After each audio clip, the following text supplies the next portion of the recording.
baada ya shida tuliyopata tarehe 29 ya mwezi Oktoba wakati wa uchaguzi, na vurugu zikatokea na hasara nyingi zikatokea,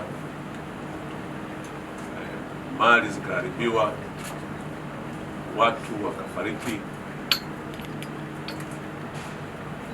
shida ambayo kwa kweli tusingetamani irudie tena, kwa sababu hasara yake mpaka sasa tunaendelea kuumia nayo. Na nitoe pole kwa Watanzania wenzetu wale kupoteza maisha, walioumia, wengine bado hata vidonda vyao havijapona, lakini walioharibiwa mali na hasara nyingi ambazo zimejitokeza. Kwa kweli si jambo linalofurahisha hata kidogo, ni jambo ambalo limeleta hasara kubwa. Basi tunamwomba Mwenyezi Mungu atuepushie mbali isitokee tena jingine la namna hiyo. Hata hivyo, wakati tunaendelea na kuimarisha hali ya usalama na kwa kazi nzuri inayofanywa na jeshi letu la polisi kwa kushirikiana na vyombo vingine vya ulinzi na usalama, lakini pia wananchi wametoa ushirikiano wa kutosha kushirikiana na jeshi letu la polisi, lakini viongozi mbalimbali pia wamesikika wakieleza umuhimu kama taifa kulinda amani ya nchi yetu kama jambo na tunu muhimu ya ustawi wa maendeleo mengine. Nichukue nafasi hii kuwashukuru sana viongozi wetu wa dini kwa nyakati tofauti, tangu tarehe za mwanzo wa mwezi huu zimetolewa kauli zinazotia moyo, zinazofundisha wananchi na waumini wao juu ya umuhimu wa amani katika taifa. Wamefanya hivyo na katika mahubiri, katika matamasha, katika semina na kutumia majukwaa mbalimbali. Napenda nichukue nafasi hii kuwashukuru bila kuwataja viongozi wote wa dini. Wamefanya kazi nzuri sana kulituliza taifa. Tunawapongeza, tunashukuru sana kwa niaba ya serikali. Wamefanya wajibu wao huo vizuri. Ni vizuri wananchi tukathamini na kuheshimu mahusia haya ambayo wametoa viongozi wetu wa dini, lakini viongozi wetu wa kijamii katika maeneo tofauti tofauti.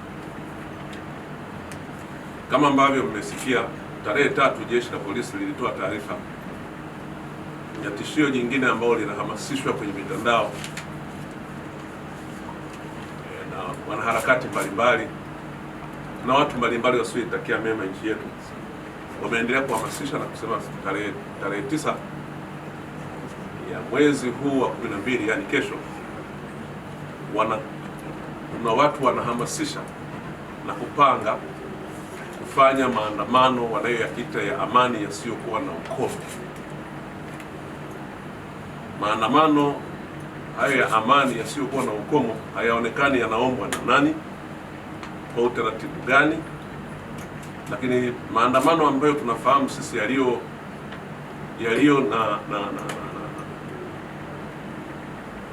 na compliance na katiba ya nchi yetu, lakini na sheria za nchi yetu, ni yale yanayoombwa na mtu mahususi na yanakuwa yana ujumbe mahususi na yanasema shabaha yake ni nini, lakini yanaeleza yatafanyika wapi, yatatoka wapi hadi wapi, ili jeshi la polisi liweze kutoa huduma ya watu hao wenye ujumbe wa namna hiyo.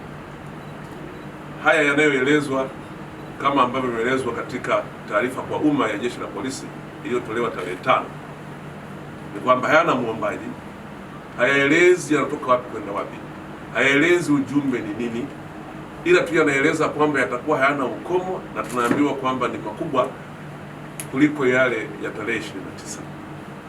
Ndugu zangu wanahabari, kama yakiwa hayo ni maandamano yasiyo na ukomo, maandamano ambayo ni makubwa kuliko yale ambayo watu walichoma mali za watu, walichoma vituo vya mafuta, walichoma majengo ya serikali, wamechoma vituo vya polisi, yale yaliyosababisha watu wakafa. Sasa hayo tunayoambiwa ni makubwa zaidi ya hayo. Sasa hayo sio maandamano, kwanza kwa sababu hayana kibali, kwa mujibu wa sheria. Lakini pili, hayaeleweki yanafanywa na wakina nani, ili tujue hata tuzungumze nao. Lakini tatu, yanaambiwa hayana mwisho. Sasa hayo sio maandamano, hayo ni mapinduzi. Hayo ni mapinduzi, sio maandamano. Maana maandamano kwa mujibu wa sheria yetu ya polisi na polisi wasaidizi sura ya 322 kama sikosei, yameelezwa wazi kwa sifa hizi na vigezo hivi nilivyovisema. Kwa hiyo nimewaita hapa kujaribu kutumia vyombo vyenu vya habari kuwaambia Watanzania maandamano hayo ni haramu, hayaruhusiwi, na tutumie nafasi hii kuwaomba sana wale wote ambao wanashabikia, wale wote ambao wanaona wao wameichoka amani, wale wote ambao wanaona hata mateso tuliyopata katika kipindi hiki wanaona hayatutoshi, wanataka kutuongezea tena mengine, tuwaombe sana kwamba maandamano yapokuwa hayana kibali na hayapo kwa mujibu wa sheria, hayakubaliki na ni kinyume cha sheria, na kwa hivyo vyombo vyetu vya usalama vitayadhibiti. Na kwa hiyo ndugu zangu,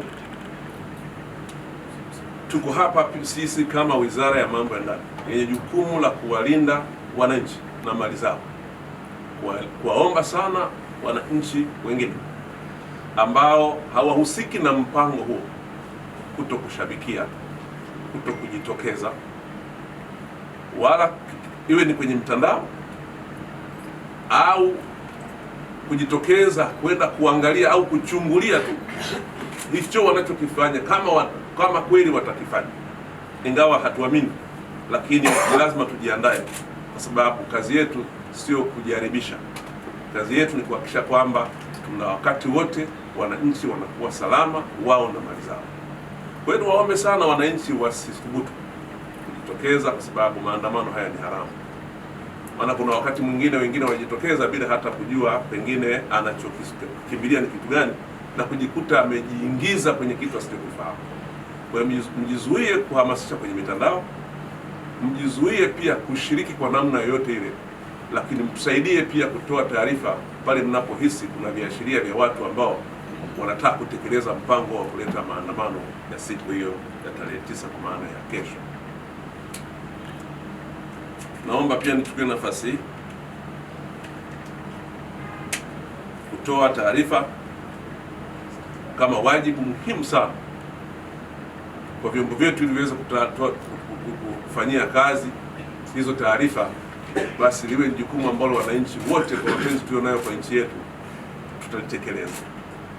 Na Jeshi la Polisi limebainisha namba mahususi, tutawapatia hapa namba ili ziweze kuwasaidia kuweza kutoa taarifa kwa wananchi, na wananchi watakapoona kuna matukio au kuna viashiria au kuna watu wanapanga jambo hilo, basi waweze kutoa taarifa hizo.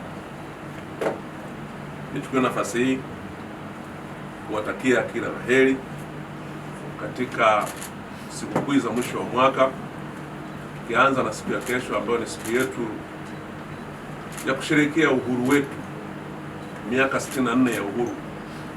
Tusherehekee kwa amani na utulivu, na nina imani yangu kwamba wananchi mmejua adha na mateso tuliyoyapata na ambayo tutaendelea kuyapata kwa madhara tu ya tarehe 29 na 30 mpaka tarehe 1 iliyotokea. Sasa tusirudie tena haya.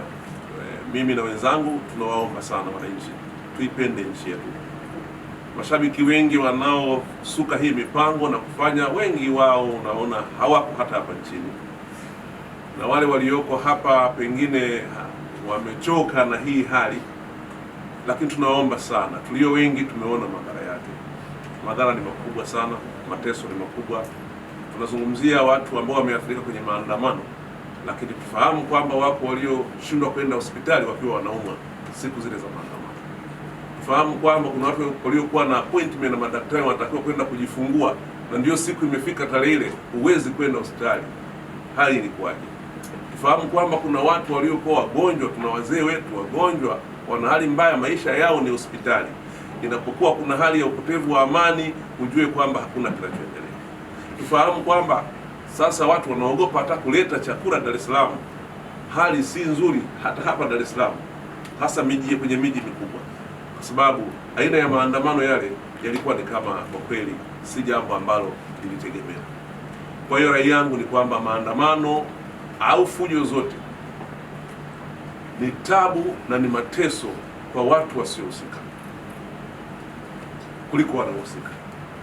Ni tabu na mateso kwa watoto wetu, ni tabu na mateso kwa uchumi wa nchi yetu, lakini niseme madhara yake yanachukua muda mrefu sana kuweza kuisha. Kama nilivyosema, niwatakie kila heri siku ya kesho tunaposherehekea sherehe hizi za uhuru miaka 64, lakini pia Krismasi tuisherehekee kwa amani na mwaka mpya, ili haya yaliyopita kwa kweli tuombe Mungu yasirudie tena, na niwaombe mpeleke taarifa hizi kwa umma ili umma uweze kujua na kutusaidia ili tuweze kutuliza hali ya nchi. Asanteni.